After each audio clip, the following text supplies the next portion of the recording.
Good morning. Today we have with us former Defence Secretary, Mr. Gotabhaya Rajapaksha. We have decided to have a discussion with him on some of the key issues that have come to surface in the past few weeks, actually following the presidential election on January 8th this year. The former Defence Secretary has been at the center of many topics, ranging from the defence arena to national security, as well as to including media. So today, we appreciate the fact that Mr. Rajapaksa has taken time out to sit with us and have a discussion on some of the key issues. So to start off, one of the main reasons that we see Mr. Rajapaksa being targeted with various allegations by various forces is the reason that he enjoyed a lot of power during the previous government, and the fact that there were allegations that the former Defence Secretary actually misused some of the powers that were vested with his brother. Now we would like to start off by asking Mr. Rajapaksa as to the role played by him in the previous government under his brother, the former President Mahinda Rajapaksa. My role? Yes. Actually, whatever I did within my powers, I have done for the good faith, for the betterment of the country, where I have shown results. Whatever I have done, the responsibilities given to me, I have shown results. Now, during first term of his presidency, I was Secretary of Defence, and my major responsibility and task was to eradicate terrorism, and I have done that. And during the second term, the additional responsibility of urban development was given to me, and it is very evident that I have done that very successfully. I have shown results. It's very important to know that not only eradicating terrorism, I was able to maintain that peace even after the war. A lot of people might think it just happened, but it is not so. That we were able to maintain that stability and peace. Day by day we increased that stability by taking various measures to ensure that the LTT will not regroup and restart the terrorism. In this aspect, I should say, we did that with giving many freedoms to the people.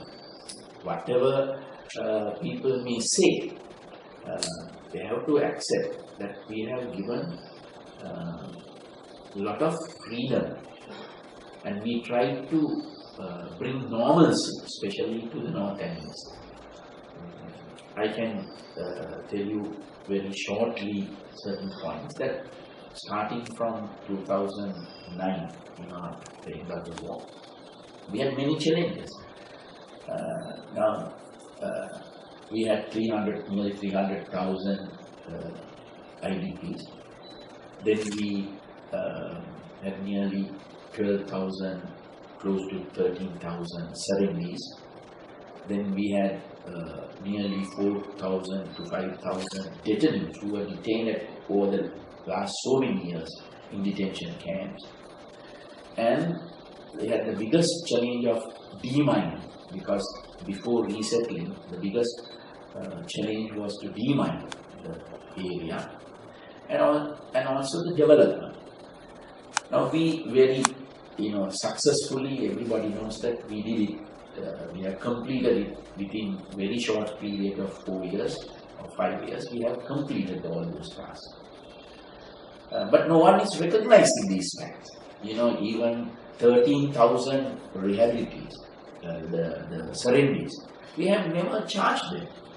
The president decided that we should rehabilitate them, reintegrate with the society. Very successfully, we did a very effective rehabilitation program and reintegrated with the society. Take the detainees. Now, these things are not discussed even in the international forums, and they talk against us, but they don't discuss these plus factors. Now, we had nearly 4,000 to 5,000 detainees detained by the army, by the services, by the police over the years, not only during this period, over the years. But see, today that number has reduced to nearly about 74, 75. All the rest of the people we have released, rehabilitated and reintegrated in the society. But no one speak about this achievement. Then I should say that I must mention that one of the biggest achievements for us, that no one speaks about it, disarming of the friendly groups. See that over the years, it's not under Mahinda Rajapaksa's government only. Now, EPDP was with the support in the government. They were given weapons, rightly, to protect themselves, right? Then Siddhartha's plot was given weapons, but given for their protection. Then EPRLF, then Karuna Group, various groups, TMBP, all these people had weapons. But after the end of terrorism, defeating the LTT, the government decided to disarm them, which was not a very easy task, because they did not want to give up their weapons. Now we did that. Why? We wanted to bring real democracy into the area. We wanted to give real freedom to the people. Now we could have held elections without withdrawing the weapons. You think that this result would have come if we had done that? No. The result would have been... So this shows that genuinely we wanted to have very free and fair election. Genuinely we wanted to bring stability and peace into these areas. That is why we did that. We could have easily let these people carry weapons and continue then the chief minister would have been a different person. The results, even the presidential election result would have been different if that was the case. So the Adanese people and the international community, the critics and all these people are not recognizing these factors and giving the due credit to the government. So we, whatever we did within my responsibility, I never used my powers beyond, my whatever I have to do, my responsibilities. Whatever I did within my responsibilities, purely good faith, to do the correct thing and to bring results. And I have shown that to the people, I have shown that to the world. Look at the urban development, the changes I brought into the urban development arena, look at Colombo. Everybody talks about it now. I know even the visitors who are coming, even the head of states who are coming. And not only then, the world has recognized, because last year when the World City, the forum was held in Singapore, they invited me as a guest speaker to speak about the development of Colombo. Why? They recognized that the good things I have done, the change I have done in Colombo. and it is very visible.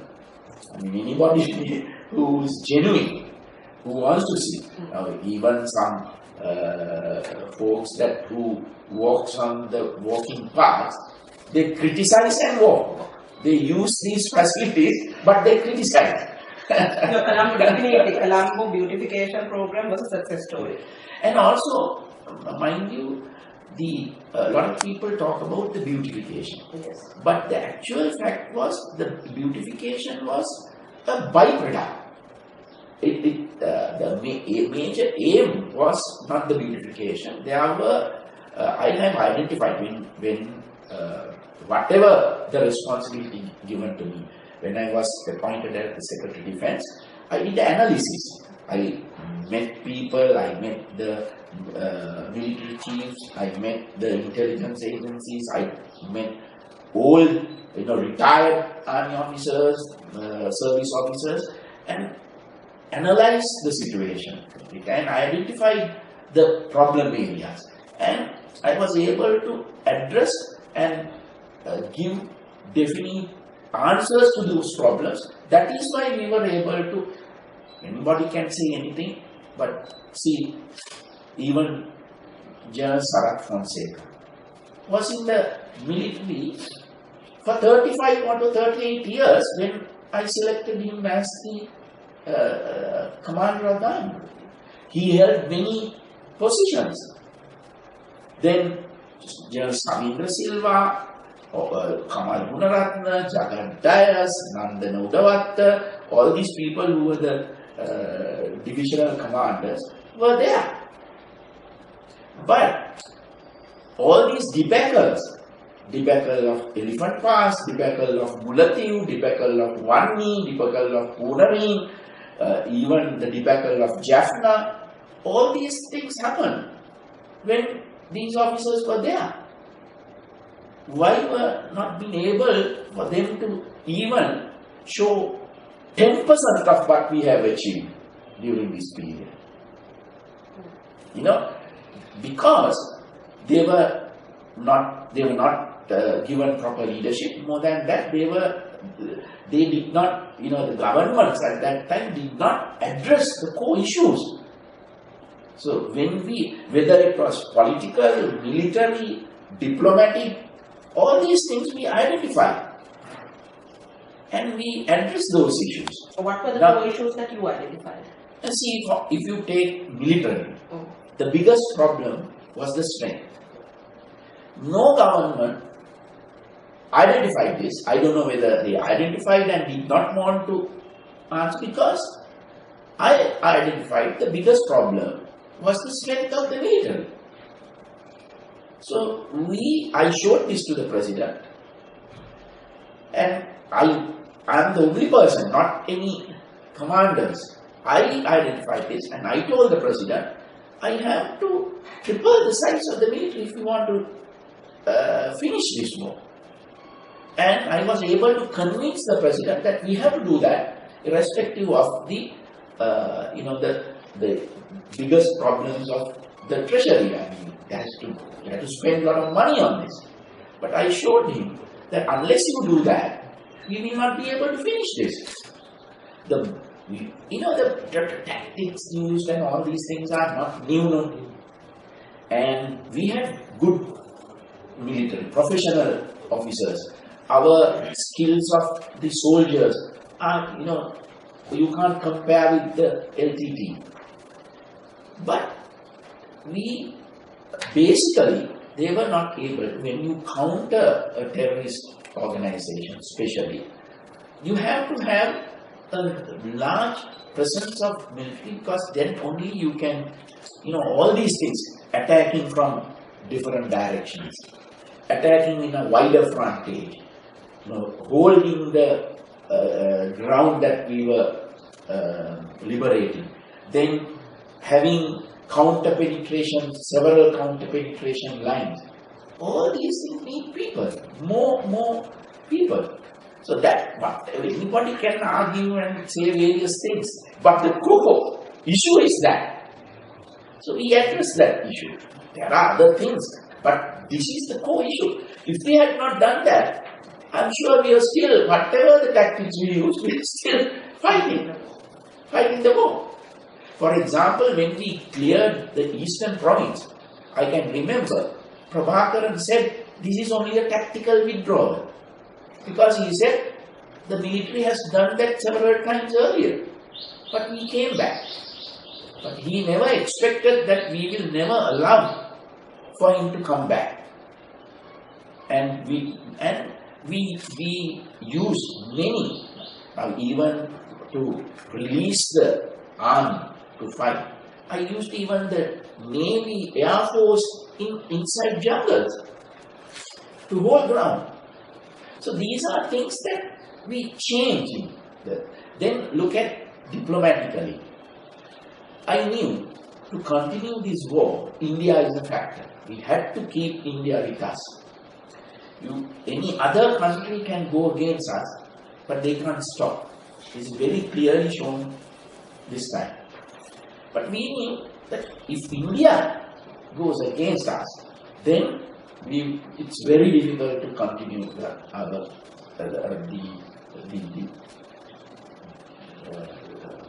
war or whatever. So, we put a mechanism, we devised a mechanism to keep India with us. Now, we never depended only on the traditional method of, through the foreign ministry. That is why we created this troika, where 3 people from Sri Lanka, that is myself, Mr. Lalit Viyatunga, and then Mr. Gotabhaya Rajapaksha, who was just an advisor. From India's side, we had Mr.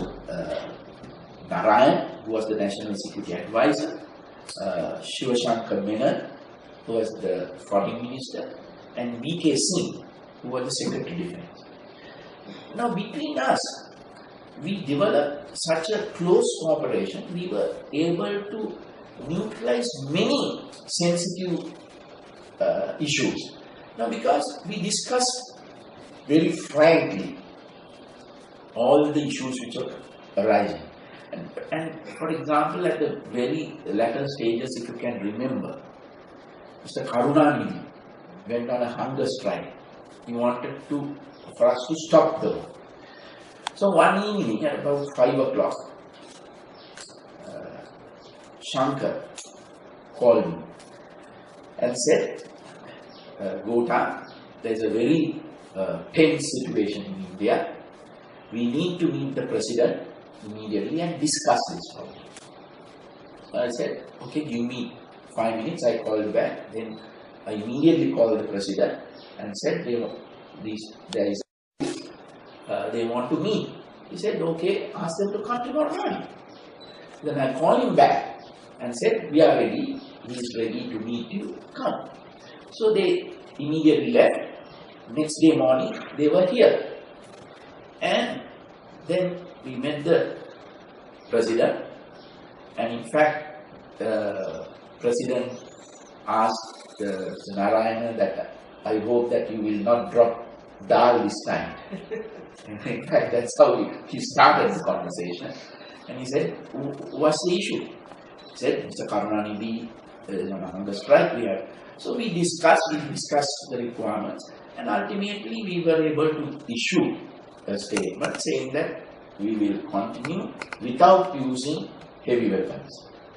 And Mr. Karunanidhi was happy. He stopped the hunger strike, and we continued with the war and were able to. So those are the direct results of this mechanism we had. Now, if we had not placed this mechanism, just imagine if we want a similar situation, Shankar would have contacted our High Commissioner in India. Our High Commissioner had to contact the Foreign Ministry in Sri Lanka. Foreign Ministry had to contact the President, and that message alone would have taken days. But how did that go wrong? You obviously had a very close link with the Indian government, and there seems to have been a very strong link. Now, till the end of the war, we had this very close link, and we were able to develop this understanding between the two countries. Unfortunately, after the war, Mr. Narayana went out of that position. He became governor, I think. Shankar was away. He retired and went out, and completely new characters came there. And so unfortunately this relationship, this method was broken after that with the dispersing of all these characters. Then when we restarted, actually it was not aggressive as this, because earlier, very regularly, we three visited India and met them and had discussions. They came to Sri Lanka regularly and met, discussed, and over and above, at any time, I was able to talk to Shankar over the phone. He was able to talk to me over the phone. So we developed this relationship, friendship, and the coordination. So these are the things actually.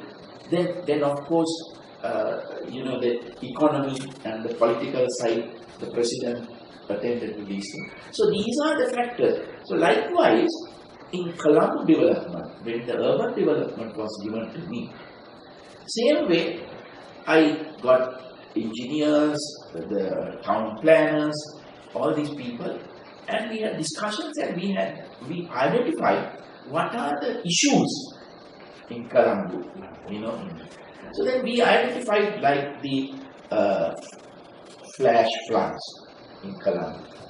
Then identified the issue of shanties. Then we identified the issue of the condition of the pavements. These things are sometimes people think these are very minor things, but having proper pavement, it's a very important thing, because the people who come to Colombo, only about 20% use vehicles. The others, 80% use public transport. They walk. They have to have proper places, to move from A to B. So we identified these things. Then, of course, the garbage problem. So not having a proper system to clean, sweep, or remove the garbage and dump the garbage. So all these problems we identified, and we address these issues. So by doing that, automatically the beautification. And my idea was to create a people's friendly city. So whatever I did, I created developed parks, created open areas, developed the pavements. All these things were done thinking from the people's side, how you could improve Colombo so that it's a friendly place for the people who are living in Colombo and people who are using Colombo. So this way we were able to, and also you must remember, whatever said and done, Colombo is the capital of Sri Lanka. Anybody who is coming, whether it's a tourist, whether it's an investor, whether it's a state, the head of state, come to Colombo. So that's the first impression you give it to these people. Now, if an investor comes to Colombo and if he sees a dirty city, it's a unplanned city, then he will think twice to invest in Sri Lanka. So you have to give the first impression must be good. That's the idea. So we identify the issues and we address those issues. So this is where even now I'm no longer there. And the people who are responsible just should not criticize and stop all these programs, identify, and if they think that they can do better, so add those things. But did you by any chance, one of the criticisms leveled during this Colombo development project was the use of military force to remove people from these temporary shelters and shanties and all that, which created a bit of a conflict between a large number of people in the city as well as the government at the time, the kind of a friction. Did you assign such military power to be used? No, actually it's a wrong impression. It was the UDA who was responsible. They used whenever they were. But most of the time, majority of the people were willingly, given that the areas for the development. For example, just take the Castle Street near the railway track. There were settlements, illegal settlements on the either side of the railway track. So we never remove these people without a place for them to go. First we build houses, then only we remove these people. Of course, when you do that, there are certain minority numbers who will lose certain benefits they had because of this settlement. So they will of course protest or object to these things. Then, unfortunately, whether it's there are the system of our politics is the opposition always, irrespective whether it is good or bad, they oppose it. No, so you have to face those things, and those are challenges that you have to face, and to achieve. If you want to achieve the results, then you have to do the correct thing. What I did was the correct thing. So now if you say, if you listen to these minorities and if you just stop the project, then you can't remove these shanties. But majority of the people wanted to move into a better house, better environment, and that's what I did. But most of the time, it was the UDA. Most of the time, they were willingly, the people gave their consent willingly. In few cases, there were people who were resisting this movement. Where on these cases only the police were used, very few cases. Why this? They tell that military was used because I used some military officers in, given the responsibilities of, I attached some of the military officers to the UDA. So when they go, the people say, okay, the military was used. Actually, it was not the military, it was the military officers who were attached to do certain jobs in to the UDA.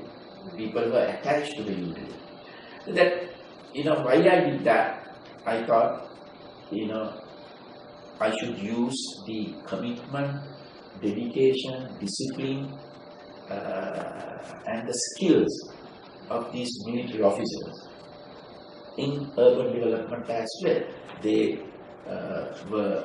They had their responsibility in countering the terrorism, and they did it successfully. So after that, I thought, when I was given this responsibility, I should use some of these officers in urban development. So I attached them into various, departments, the UDA, then low-line and reclamation department. All these people, I attached officers into these to help the officials of those departments. So when they go, they refer as military being used for, but I never use armed troops to go and remove these people. from these places. Did you feel at any time that people feared you? That's not, that is because of the wrong impression created. Because as the Secretary Defense, I had a lot of, I had the threat from the LTT, so I was not being able to go freely, move with the people, and also I'm not a politician. My career was with the military, so and after that I became the Defense Secretary, and I have never done politics, so it's not my way that you go and move with the people, and so that people judge me from what appeared in the media, and so media unfortunately projected me as a very man, that I don't know how should I say, so that people thought it's a very difficult person to talk to and approach me, but it was not so. But that's the impression or the image created by, especially from the media. Now, speaking of media, your name has figured there as well, prominently, and including a former minister, Mervyn Silva, has also gone to the CID, bringing your name out, saying that you were involved in several prominent murders as well, including that of former Sunday lead editor Lasantha Wickramatunge as well. How do you respond to this allegation made by those are very baseless allegation. It's very unfair for a person like that, especially a politician, ex-minister, to do that irresponsible allegation. I'm sure he's doing to cover himself. Everybody knows in this country who is Mervyn Silva, and unfortunately our government did not take proper action against Mervyn Silva at that time. I think because of that, I should say President lost nearly 200,000 votes. I can say easily, but I did many things to control him, in many occasions. Once I can remember Minister Rajit Senala, as the fisheries minister, he opened the new fish market in Paligo. He came to and said, I can't do this because Mervyn Silva's thugs, they are taking extorting money from these shops. So I have to stop this, please give me STF. So in fact I used STF for about 6 months there to prevent this. Then I arrested many of his people working with him who were taking all these ransoms and all those things. Arrested them. So I did a lot of things to control, but unfortunately higher level I should have taken action to take against now. See, so but Mervyn Silva is I don't think that I never take him seriously, whatever he says. I don't think the people of this country will take him seriously. But why were there many incidents regarding media personnel during the previous regime? Because that is something that even the international community has been harping on, bringing out statistics and saying X number of... I should say I can't directly divulge names in this. Yes. But unfortunately, people with various people at various times for various reasons did these things. But all these things ultimately came on me. Yes. Why wasn't there any proper investigation into these incidents? Wouldn't that have helped? No, we had many investigations. In fact, we started these many investigations. But as you know, in certain, when they do these acts, the people who are responsible also take a lot of precautions. that you can't, you at the end you go and stop at the place, the CID can't, at the end. But now, what I say is, now say they put the blame on me, no? Yes. But now here's the opportunity to do a genuine, they can reopen these investigations files and see where it stopped, and to see whether you can proceed beyond that. That's very fair. Yes. So I have done investigations. I have with the CID on all these issues. I have used CID, I used SIS, even some cases I think even the military intelligence, to go into these cases and find out the details. But now they have these files, what they can do is reopen and try whether we can go beyond that and make any progress. So I'm not afraid, and I want, if they can, to restart this, but it must be not a witch hunt, but genuine. Now, like in other cases, now you have that Vidayaka Sabha, National Executive Council. Now they go for witch hunt, or they name, punish Gotabhaya Rajapaksha, and then the people has to find how to punish him. So even when they say we can't, there is no way that we can't, no, we must find some method to punish him. Yes. So that is the Yahapalan. So you have that. Now, during your tenure as a Defence Secretary, you were you played a key role in actually apprehending a lot of people involved in the drug racket in Colombo, in the city. And on the other hand, there were accusations that UPF MP Govinda Silva was involved in it, and that he was not being questioned because he received your patronage and that you were protected. No, that's actually wrong. Now, Govinda Silva, I associated as a Colombo MP, not anything beyond that. And that association also started because of the urban development issue. Because he is from Colombo, and he represents areas where especially where the people need these houses, shanties and all that. That is the main reason. Otherwise, I didn't have any friendship, or I didn't know him previously.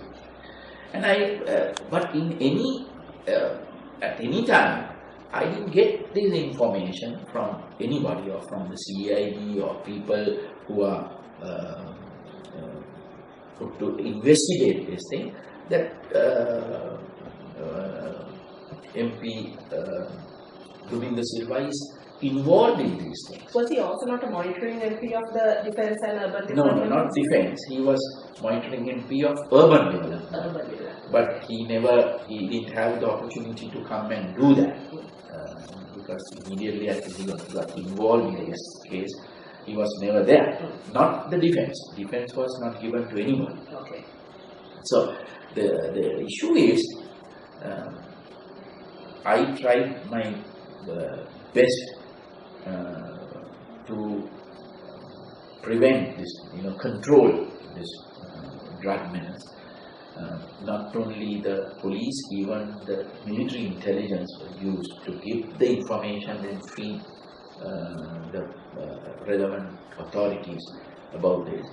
And we were able to get a lot of information on this. But in any case, any of these instances, no one told me that so and so is involved in this. And after all that, after the period of governing, comes the presidential election this year in January. And now there's an alleged coup plot that is also being discussed, and CID recording several statements from prominent members of the former government.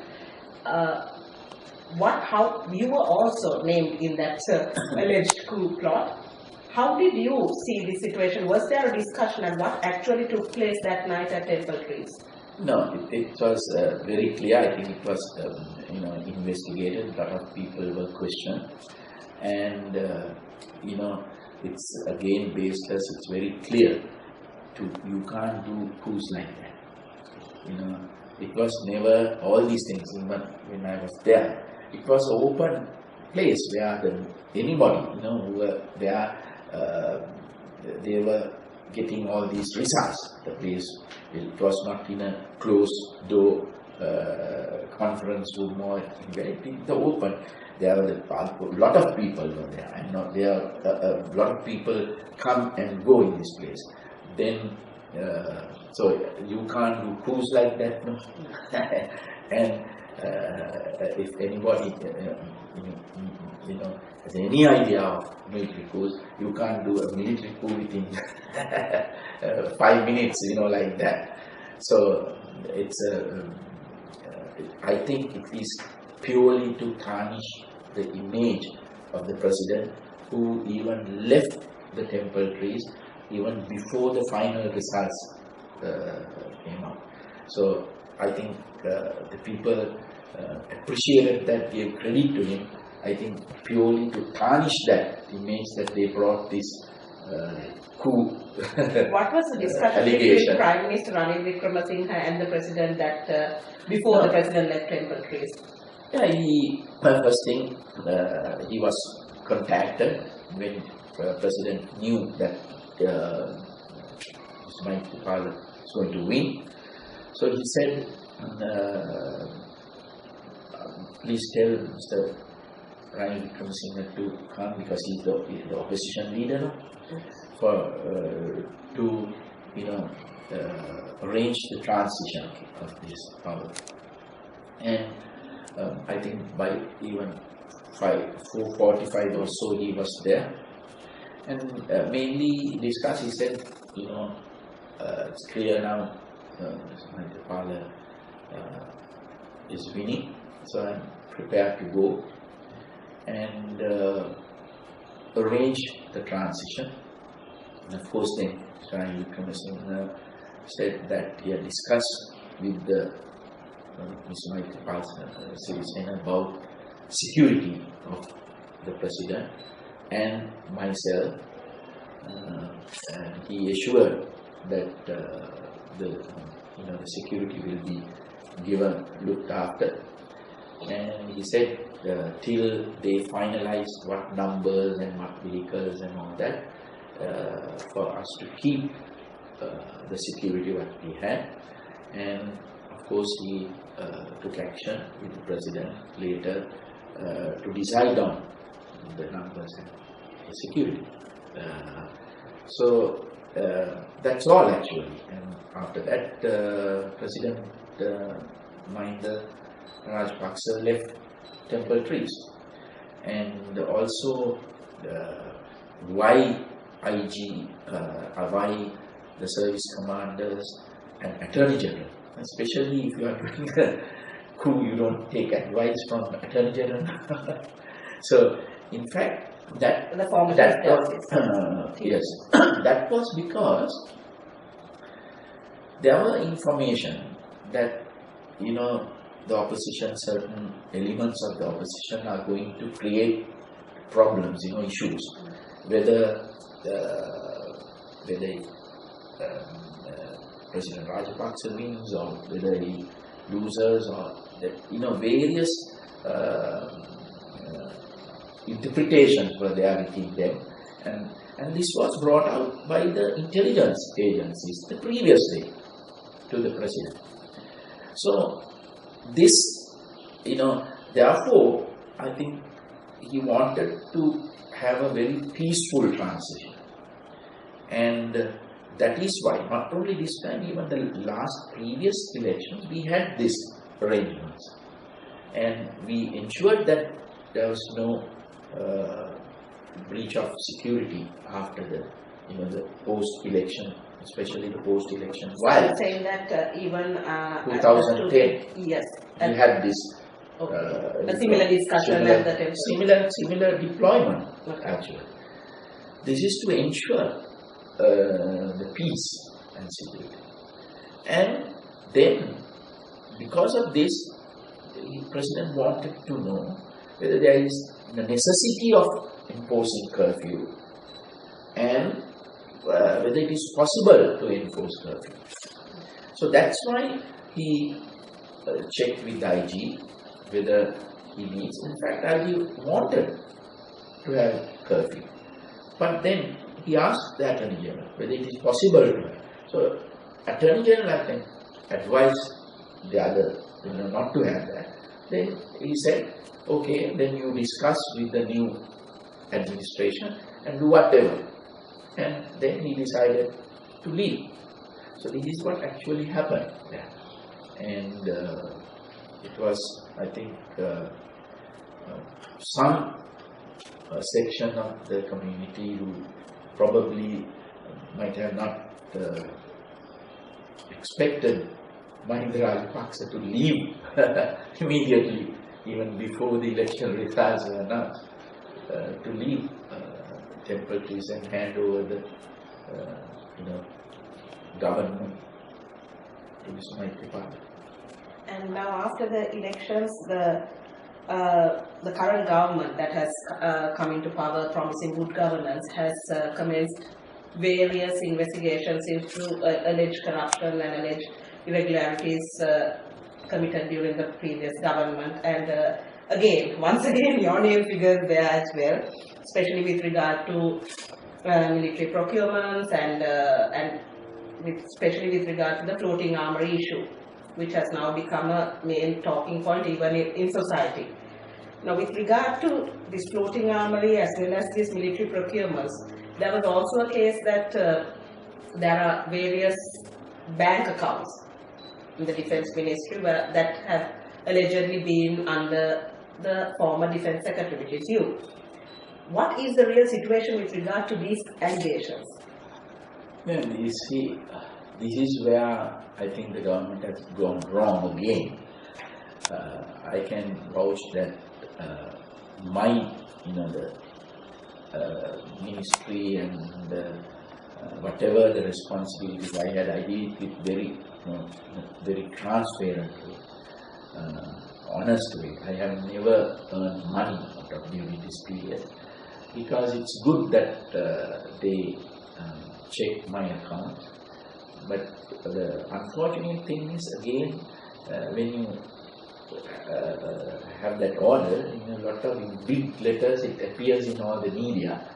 But when it comes to the results, the findings, it doesn't come the same way to the public. To tell you the facts, that I have only one account in this country or in the world. I have only one bank account. I had a bank account in the US, but I closed down the bank account.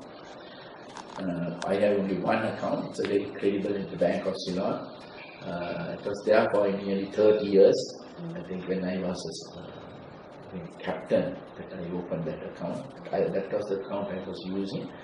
And I can say without any hesitation that for the last 9 years, only my pay and pension had gone into that account. So they can check that account.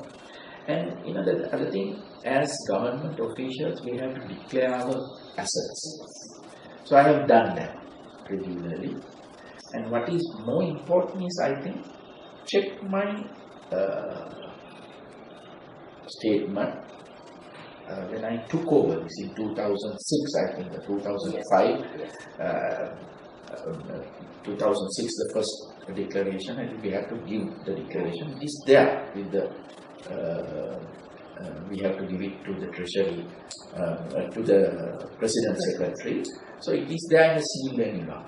So they can check that and then check my present assets, that is bank accounts or with the property. They can check that and publish that to the people.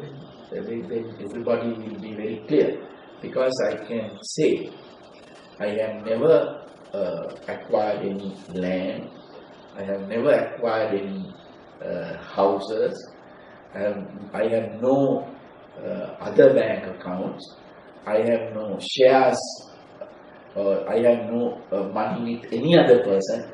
No secret accounts. No secret accounts. No secret accounts. I have not invested in other people. Don't insult others, businessmen, because it's very unfair. That after all, what is the use? Say, some people say, okay, so and so has invested Gotabhaya's money. So what's the use? Why should I, if I have earned, why should somebody enjoy benefits of my money? If I'm not enjoying that money, why should I earn money? So I have never not earned any money. I have not got any property. Or when I say I, that includes my family. So it's I'm very genuine, very clean. I should say I'm one of the cleanest people in Sri Lanka, or maybe in the world, because I know my heart. So basically, you would challenge any authority? I challenge anybody on this issue. I challenge anybody on this issue. So without just baseless, allegations and mudslinging, because it's one day they will repent on, even at their death, they will repent. I have done that mistake, because I am not. I'm a person, very clean person. That I was very transparent in my work, and I have not taken any bribes or any commission from anything. So that's all I can tell. Would you have any idea? What do you think? Why are you being targeted specifically? No, probably, they think that it's the best way to tarnish the name of Rajapaksas, Mahinda Rajapaksa. That, that people, I know, a lot of people tell me that, they have very good opinion on me. So I think they want to tarnish that. But now they have, the court has issued an order to arrest the brother, former Minister Basil Rajapaksa, upon arriving in the country. And there's also now Yoshita Rajapaksa, who's a Navy officer who's also under probe. Now, how do you feel that, as a Rajapaksa, that there is a planned move against the family? It's very clear to the people, and they're targeting, the Rajapaksa family. But I think it's basically, I don't know, if somebody has done something wrong, that I'm not saying that that person should be punished, but willfully, just for the sake of mudslinging and tarnishing the name, they should not do that, because Mahinda Rajapaksa and myself has done a lot to this country. We have done that genuinely.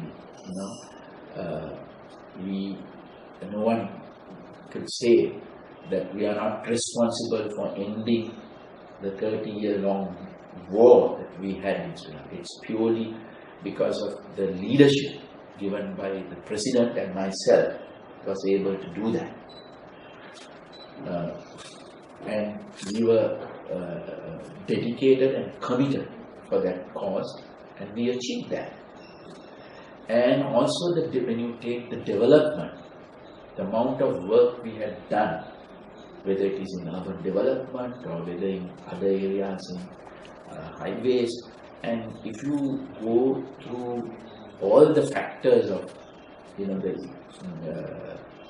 economic development and all that, it's very clear now that we have done so much to this country. There must have been errors. I am not saying that 100% very clear in that there must have been people who have done wrong things. But you must not forget such a vast amount of good things that done to this country. And it is very unfair to unnecessarily target us and do all these unnecessary investigations, where, now they say there are procedural errors. How can somebody say procedure when there was no procedure at all in this? This was a new thing, completely new thing. So, but I have given directions within my, within my powers. That those powers were given from various acts. So within that I have acted, and also with good faith. That's the most important thing.